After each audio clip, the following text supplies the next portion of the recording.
ಎಲ್ಲರಿಗೂ S V ಅಕಾಡೆಮಿಗೆ ಸ್ವಾಗತ. Guys, ನೋಡ್ಬೋದು ಫಸ್ಟ್ ಲಿಸ್ಟ್ ಎಲ್ಲ ನಿಮ್ಮದು ಬಿಟ್ಟಿದ್ದಾರೆ ಆಲ್ರೆಡಿ. ತುಂಬ ಜನ ಸೆಲೆಕ್ಟು ಆಗಿದ್ದೀರಾ. 97, 96 ಏನು ಹೋಗಿಲ್ಲ, 97, 99, 98, 100ವರೆಗೂ ನಿಮ್ಮದು ರಿಸಲ್ಟ್ ಹೋಗಿದೆ. ಸೊ ನೆಕ್ಸ್ಟ್ ಯಾವಾಗ ನಿಮ್ಮದು ಸೆಕೆಂಡ್ ಲಿಸ್ಟ್ ಬಿಡ್ತಾರೆ ಅಂತ ಕೇಳಿದಾಗ ಮಾರ್ಚ್ ಸೆಕೆಂಡ್ ವೀಕಲ್ಲಿ.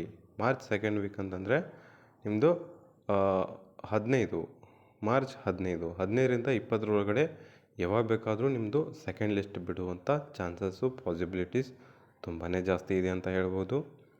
ಮತ್ತು ಯಾರೆಲ್ಲ ಸೆಲೆಕ್ಟ್ ಆಗ್ಬೋದು ಅಂತಂದರೆ ಎಷ್ಟು ಪರ್ಸೆಂಟೇಜ್ ಇದ್ದರೆ ನೀವು ಸೇಫ್ ಸ್ಕೋರಲ್ಲಿ ಇರ್ತೀರಾ ಅಂತ ನೋಡಿದಾಗ ಮಿನಿಮಮ್ 93ದಿಂದ ನೀವು 96ವರೆಗೂ ಇರಬೇಕಾಗ್ತದೆ. 93ದಿಂದ 96 ಈ 3% ಏನಿದಾವಲ್ಲ, ವೆರಿ ಇಂಪಾರ್ಟೆಂಟ್. ಅಷ್ಟರೊಳಗಡೆ ಯಾರಿದ್ದಾರೆ ನೋಡಿ. ಕೆಲವೊಂದು ಎಲ್ಲ ಒಂದು ಕಡೆ ರೇರ್ ಕೇಸಲ್ಲಿ 91 ಸಮಥಿಂಗ್ ಪ್ಲಸ್ 92 ಈ ಥರ ನಿಲ್ಬೋದು. ಕೆಲವೊಂದು ಕಡೆ ರೇರ್ ಕೇಸಲ್ಲಿ ಕೆಲವೊಂದು ಕಡೆ ಕಮ್ಮಿ ಡಿವಿಷನ್ ಇತ್ತಪ್ಪ ಅಂತಂದರೆ, ಅದು ನಿಮ್ಮದು ಜಾಸ್ತಿ ರಿಸರ್ವೇಷನು PDP ಈ ಥರದ್ದು ಏನಾದರೂ ಇತ್ತಪ್ಪ ಅಂದರೆ ನೀವು 92ವರೆಗೂ ಸೆಲೆಕ್ಟ್ ಆಗ್ಬೋದು. ಎಲ್ಲಿ ಅಂತಂದರೆ ಸೆಕೆಂಡ್ ಲಿಸ್ಟಲ್ಲಿ. ಮತ್ತು ಥರ್ಡ್ ಲಿಸ್ಟಲ್ಲಿ ಸೇಫ್ ಸ್ಕೋರ್ ಎಷ್ಟು ಅಂತಂದರೆ ಮಿನಿಮಮ್ ನೀವು 90+ ಮಾಡಲೇಬೇಕು. 90+ ಆಯಿತು ಅಂದರೆ ಥರ್ಡ್ ಲಿಸ್ಟಲ್ಲಿ ಬರ್ತೀರಾ. ಮತ್ತು ಫೋರ್ತ್ ಲಿಸ್ಟಲ್ಲಿ ನೀವು 89+ ಮಾಡಲೇಬೇಕು. ಆಮೇಲೆ ಫೋರ್ತಲ್ಲಿ 89, ಆಮೇಲೆ ಫಿಫ್ತಲ್ಲಿ 88, ಸಿಕ್ಸಲ್ಲಿ 87, ಮತ್ತು ಲಾಸ್ಟ್ 7ಅಲ್ಲಿ ನೀವು ಎಷ್ಟು ತಗೋಬೇಕಂತಂದರೆ ಮಿನಿಮಮ್ 86 ಆದರೂ ಆಗಿರಬೇಕು. 86 ಆಗಿತ್ತಪ್ಪ ಅಂತಂದರೆ ನಿಮ್ಮದು ಸೆಲೆಕ್ಷನ್ ಪಾಸಿಬಿಲಿಟೀಸ್ ಸ್ವಲ್ಪ ಇದೆ ಅಂತ ಹೇಳ್ಬೋದು. ಬಟ್ ಇಷ್ಟಕ್ಕೆ ನೀವು ಜಾಬ್ ಆಗ್ತದೆ ಅಂತಂದರೆ ಇಲ್ಲ. ಎಲ್ಲ ಕೂಡ 90+ ಇದ್ದವರೇ ಜಾಬ್ ಆಗ್ತಾರೆ. ಮೊನ್ನೆ ಕೆಲವೊಂದಿಷ್ಟು ಸಲ ಬೇರೆ ಡಿವಿಷನ್ಗೆ ಆಯ್ಕೆ ಮಾಡ್ಕೊಂಡಿದ್ದಾರೆ. ಬೇರೆ ಕಡಿಮೆ ನಿಲ್ಲುವಂಥ ಪ್ಲೇಸಸ್ ಎಲ್ಲ ಹಳೆಯ ಇಯರ್ಸ್ ಕಟ್-ಆಫ್ ಎಲ್ಲ ನೋಡಿಬಿಟ್ರೆ ನೀವು ಒಂದು ಐಡಿಯಾ ಬರ್ತದೆ. ಅಲ್ಲಿ ಎಲ್ಲಿ ಕಮ್ಮಿ ನಿಲ್ತದಲ್ಲ ಅಲ್ಲಿ ಹಾಕಿದರೆ ಆರಾಮಾಗಿ ಸೆಲೆಕ್ಷನ್ ಆಗ್ತಿದ್ರೆ 92ಗೆ.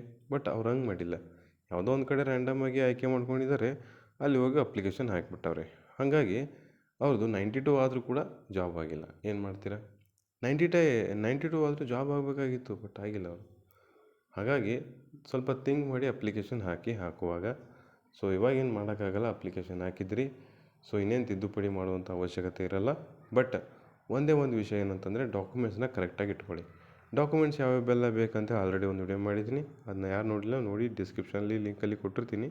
ಮತ್ತು ನಿಮಗೆ ಮೇನ್ ಇಂಪಾರ್ಟೆಂಟ್ ಏನಂತಂದರೆ ನಿಮಗೆ ಮೆಡಿಕಲ್ ಸರ್ಟಿಫಿಕೇಟ್ ಬೇಕು.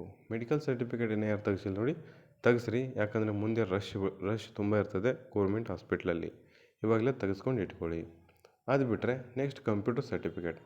ಸೊ ಎಲ್ಲೋ ಏನೋ ಖರ್ಚು ಮಾಡ್ತೀರಂತ ಒಂದು ಜಾಬ್ ಆಗ್ತಿದೆ ನಿಮ್ದು, ಯಾಕೆ ವೇಸ್ಟ್ ಮಾಡ್ಕೋತಿದ್ದೀರಾ? ಸೊ ತೆಗೆಸೋರಿರೋದು ತೆಗೆಸಿ. ಓಕೆ, ನಿಮ್ಗೇನಾದರೂ ಅಪ್ಲಿಕೇಶನ್ ಕಂಪ್ಯೂಟರ್ ಸರ್ಟಿಫಿಕೇಟ್ ಬೇಕಾಗಿತ್ತಪ್ಪ ಅಂದರೆ ಆಫ್ಲೈನಲ್ಲಿ ತೆಗೆಸಿ. ಆಫ್ಲೈನಲ್ಲಿ ನಿಮಗೆ ಬೇಸಿಕ್ ಕೋರ್ಸ್ ಕೇಳ್ತಾರೆ.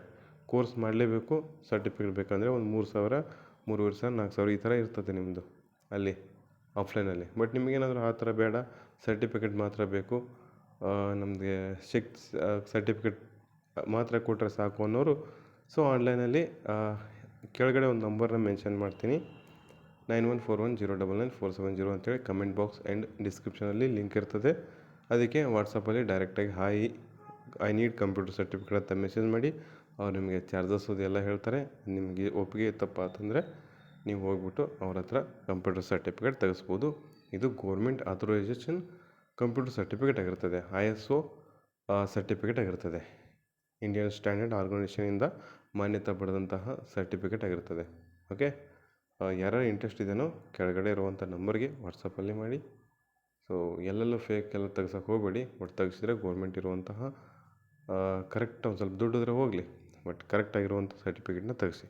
ಓಕೆ, ಇದಿಷ್ಟು ಸ್ವೀಟ್ ಆ್ಯಂಡ್ ಶಾರ್ಟ್ ಮಾಹಿತಿ ಆಗಿತ್ತು. ಮತ್ತೇನಾದರೂ ಡೌಟ್ ಇತ್ತಂದರೆ ಮತ್ತು ನಿಮ್ಗೆ ಏನಾದ್ರು ಕಮೆಂಟ್ ಬಾಕ್ಸಲ್ಲಿ ನಿಮಗೇನಾದ್ರು ಬರಿಬೇಕನ್ಸಿತ್ತಂದರೆ ಒಂದೆರಡು ಮಾತನ್ನು ಬರೀರಿ.